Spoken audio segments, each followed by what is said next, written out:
Hello అండి, అందరికీ నమస్కారం. Welcome to my channel Kurasala అరుణ సతీష్. ఈరోజు రథసప్తమి వీడియో పోస్ట్ చేస్తున్నామండి. ఇది మార్నింగ్. అందరికీ రథసప్తమి శుభాకాంక్షలు అండి. ఈరోజు సూర్యుడు పూర్తిగా ఉత్తరాయణం వైపు వస్తాడండి. ఎండలు కూడా ఎక్కువ ఉంటాయి. సూర్య భగవానుడికి ఈరోజు ఆరోగ్యాన్ని ఇవ్వాలని అందరూ పూజిస్తారండి. ఇక్కడ నేను ప్రసాదం ప్రిపేర్ చేస్తున్నానండి. ఈ ప్రసాదాన్ని పూర్తిగా పాలతోనే ఉడికిస్తారు. పాలల్లోకి 3 గుప్పిళ్ళు బియ్యం మాత్రమే వేయాలి. ఇంకా పంచదార అన్న వేసుకోవచ్చు, బెల్లం అన్న వేసుకోవాలండి. నేను బెల్లం వేస్తాలేను, పాలు కదా విరిగిపోతాయి అనేసి. నెయ్యి యాడ్ చేసుకోవచ్చును. ఇలాచీ కానీ కిస్మిస్ కానీ ఏమీ వేయకూడదండి. ఇది సూర్య భగవానుడికి పరమాన్నము ఇట్లే చేసి పెడతారు. ఈ పూజకంది పీఠం వేసి 7 చిక్కుడుగాయలతో రథం చేయాలి. నెక్స్ట్ 7 జిల్లేడాకులతో మార్నింగు స్నానం చేయాలండి. కంపల్సరీ 7 జిల్లేడాకుల్ని ఒంటి మీద పెట్టుకొని స్నానం చేసినాక పూజకి ప్రిపేర్ చేసుకున్నామంతా. పీటేసి చిక్కుడుగాయలతో రథం చేసినాక ఆయనకి ఇష్టమైన చిక్కుడు ఆకుల్లో 7 ఆకుల్లో ప్రసాదం పెట్టాలి. రేగుపళ్ళు ఆయనకి ప్రసాదంగా పెట్టాలి.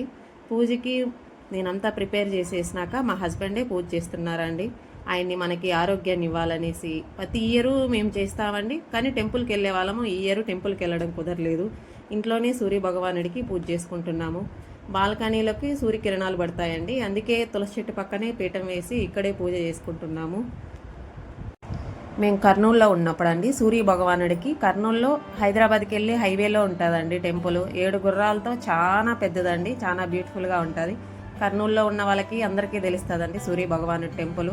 ఆ టెంపుల్కి వెళ్ళి విజిట్ చేసేవాళ్ళమండి. ఈ ఇయరే బాడీ సపోర్ట్ చేయక మేము ఇంట్లోనే పూజ చేసుకుంటున్నాము, బయటికి వెళ్ళలేదు. అయినా ఈరోజు మా పూజ బాగా జరిగిందండి. ఇక్కడ పూజకి లాస్ట్ ఎండింగ్ అండి, కొబ్బరికాయ కొడుతున్నాడు. సూర్య భగవానుడికి హారతిస్తే మా పూజ కంప్లీట్ అయిపోతుంది. తర్వాత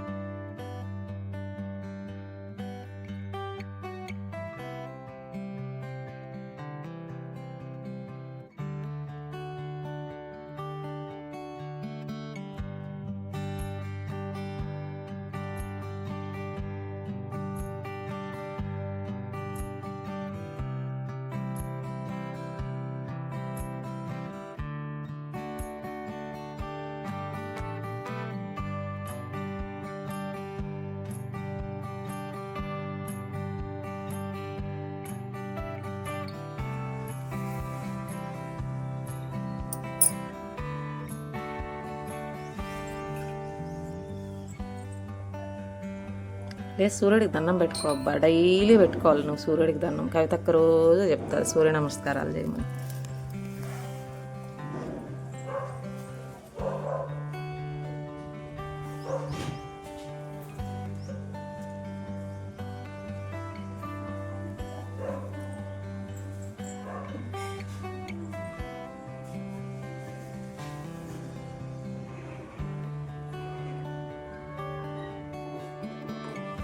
మన చెట్టు పువ్వు పూసింది చూసినావా? అది చెట్లో రబ్బర్ చెట్లు అంటారు చూడలేదా, ఆ పువ్వు పూసింది. మందారం పువ్వు పూస్తుందేమో అనుకున్నా. ముద్దగా పెద్దగా పూస్తుంది చూడు ఊర్లో, అలాగా వస్తుందేమో ఆ చెట్టు అనుకుంటే. అది డిఫరెంట్గా వచ్చింది. ముద్దు మందారం ఒకటి కొనివయ్యా నాకు.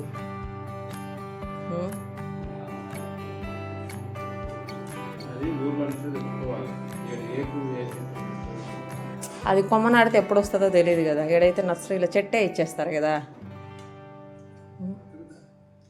చెట్టు తెచ్చి పెట్టేసుకుంటారు. ఈ మందారం చెట్టు గురించే అండి మేము మాట్లాడుకుంటా ఉన్నది. చిన్న మందారం కదా అనేసి తెచ్చి పెడితే ఇదేమంటే పెద్దది చెట్లో పూలు పూసినట్టు పూసిందండి. ఇది ఈ ఆవు మా ఇంటికి బాగా అలవాటు పడిపోయిందండి. ఏకాదశి రోజు మేము బెంగళూరు నుంచి తిరుపతికి షిఫ్ట్ అయిపోయినామండి. ద్వాదశి రోజు సప్త శనివారాల వ్రతం పూజ చేయడం స్టార్ట్ చేసినాము. అదే రోజు నుంచి మా ఇంటికి రావడం మొదలుపెట్టిందండి. డైలీ వస్తుంది. ఈవినింగ్ అయితే ఏమన్నా ఫుడ్ పెడుతుంది, తింటుంది, వెళ్ళిపోతుందండి. ఎవరిని ఇబ్బంది పెట్టదు. మెయిన్ ఏమంటే చుట్టుపక్కల చెట్లు బాగున్నాయండి. ఎవరి చెట్లు కానీ తినదండి. వేరే ఆవులన్నీ వచ్చి ఆ చెట్లు తినిపోతాయి, కానీ ఈ ఆవు ఎవరి చెట్లు తినదు. ఇంకొక విషయం ఏమంటే ఎవరింటికి వెళ్ళదండి. డైరెక్ట్గా మా ఇంటికి వచ్చి గేట్లోనే తలబెట్టి నిలబడుతుందండి. మేము బెదిరించినా పోదండి. దానికి ఫుడ్ పెట్టాలి. మేమేమన్నా అంటే చిల్లోళ్ళు కల్లారిసినట్టు కల్లారుస్తుందండి. దారిని బేవలు ఎవరన్నా అన్నారనుకో కొమ్ములతో ఇసరుతుందండి వాళ్ళని. బాగా అలవాటు పడిపోయింది. మేము ఉన్నా లేకపోయినా డైలీ ఇంటికి వస్తుందండి. కంపల్సరీ దానికి ఫుడ్ బయట పెట్టి పెడతానండి. తినేసి దాని ఇష్టంగా అదే వెళ్ళిపోతుందండి. ఎవరిని ఇబ్బంది పెట్టదు. పిల్లోళ్ళు ఎక్కువ ఉంటారు మా వీధిలో. ఏ పిల్లోళ్ళని కానీ పెద్దవాళ్ళని కానీ ఏమి ఇబ్బంది పెట్టదండి. డైలీ మమ్మల్ని చూడడానికి వచ్చినట్టే వస్తుందండి. అలవాటు పడిపోయింది మాకు. మ్యూజిక్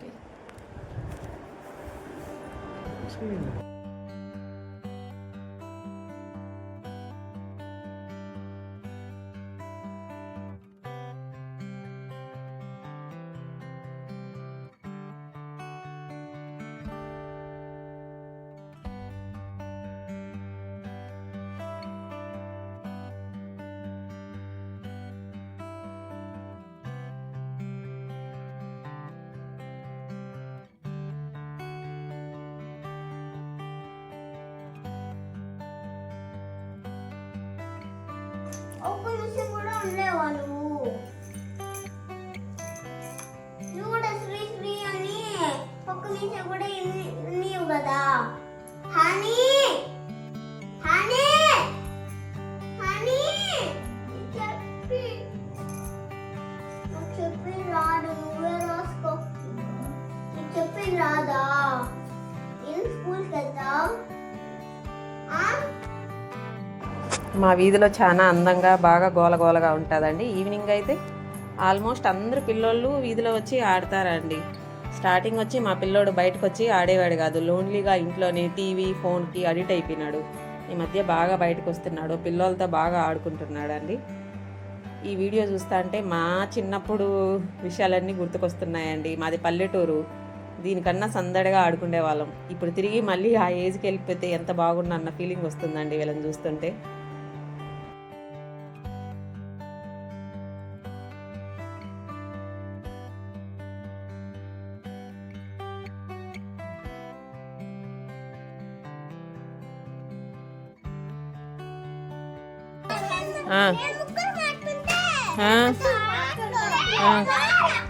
అవునా, సరే నువ్వు శ్రీ ఆడుకోండి. శ్రీ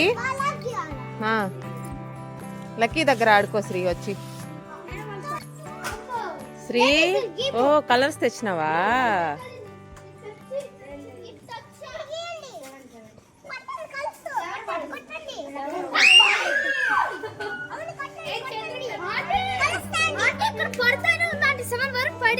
అవునా,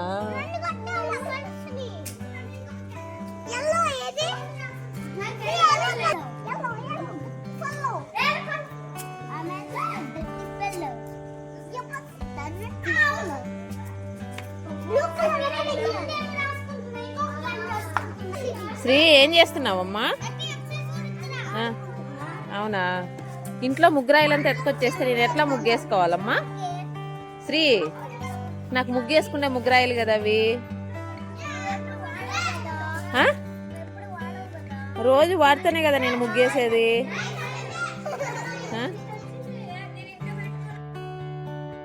డైలీ వీడియో ఎండింగ్లో ఒక అవుట్ఫిట్ గురించి చెప్తానండి. ఇది వచ్చి వేరే వాళ్ళకి స్టిచ్ చేసినాను. ఇది ఫ్యాబ్రిక్ అండి. ముక్కల చీరలు తీసుకున్నారు వాళ్ళు. 150 పడ్డదంటండి వాళ్ళకి. చాలా బాగా వచ్చిందండి. మనకు నచ్చినట్టు డిజైన్ చేసుకోండి వచ్చిందండి. ఇలాంటివన్నీ దొరికితే మనకి. ఇది వచ్చి లైనింగ్ స్టిచ్చింగ్ కాస్ట్ ఎక్కువ పడుతుంది, కానీ మనకే స్టిచ్చింగ్ వస్తే మాత్రము మంచి మంచి బట్టలు మనమే రెడీ చేసుకోవచ్చునండి. ఈ బ్లౌజ్ గురించి చూపిస్తున్నానండి. ఈ బ్లౌజు ప్రిన్సెస్ కట్ అండి. చిన్నగా పఫ్ ఇచ్చినాను. బ్లౌజ్ ఎప్పుడు అందంగా రావాలంటే చూపిస్తాను చూడండి. చిన్న షోల్డర్ పెట్టుకోవాలండి. షోల్డరు ఒక 1.5 ఇంచ్ 2 ఇంచెస్ చాలండి. చాలా అందంగా వస్తుందండి బ్లౌజు. నార్మల్గా ప్రిన్సెస్ కట్కి రౌండ్ నెక్కే అందంగా ఉంటుందండి. డిజైన్ అంతా ఎక్కువ ఇష్టం ఉండదండి నాకు కూడా వేసుకోవడము. ఆల్మోస్ట్ సింపుల్గా బ్లౌజులు ఇష్టపడతా నేను. చాలా బాగా వచ్చిందండి ఈ డ్రెస్ అయితే. వాళ్ళకు కూడా చాలా బాగా నచ్చింది. ఈ వీడియో కనుక మీకు నచ్చితే సబ్స్క్రైబ్ చేయండి, లైక్ చేయండి, షేర్ చేయండి, కామెంట్ చేయండి. అందరికీ బాయ్.